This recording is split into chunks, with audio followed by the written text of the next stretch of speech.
Bien qu'il n'ait jamais été officiellement ordonné prêtre, Giovanni di Pietro di Bernardone, connu aujourd'hui sous le nom de saint François d'Assise, est l'une des figures religieuses les plus célèbres de l'histoire.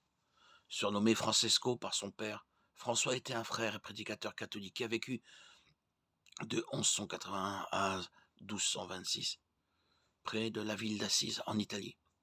Alors qu'il combattait comme soldat pour Assise, il a eu une vision qui l'a poussé à changer de vie et à prendre les ordres en tant que moine catholique.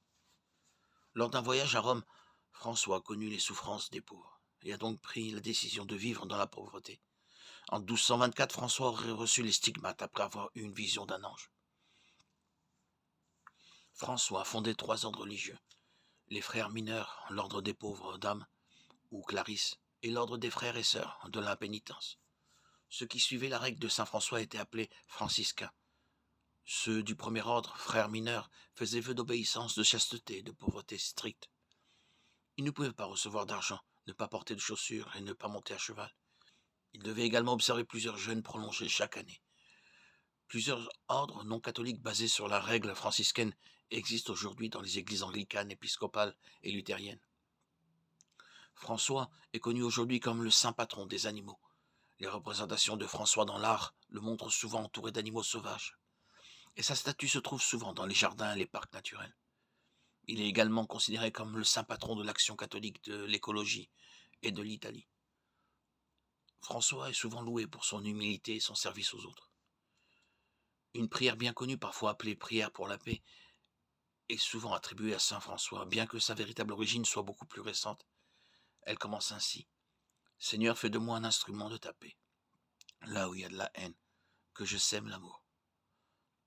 D'autres écrits attribués à saint François comprennent des prières à la louange de Marie, des prières à réciter devant le crucifix, une célébration de toute la création. Comme pour toute personne élevée à la sainteté, la vie et le caractère de saint François d'Assise sont quelque peu idéalisés. Malgré cela, il est clair que François était déterminé à vivre sa vie comme il pensait que le Christ aurait vécu. Sa bonté et sa compassion envers les pauvres et les opprimés découlaient d'une humilité qui considérait tous les êtres humains et en fait tous les êtres vivants comme ses frères et sœurs sous l'autorité de Dieu. Il ne fait aucun doute que François avait une personnalité dynamique et sympathique, et sa nature paisible impressionnait tous ceux qui entraient en contact avec lui.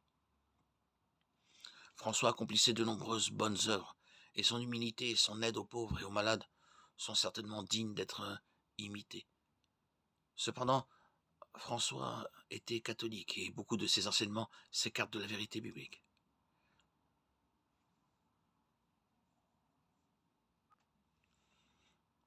Beaucoup de nombreuses choses qu'il disait ne correspondaient pas à ce que ordonne le Nouveau Testament, tels que les nombreux jeûnes.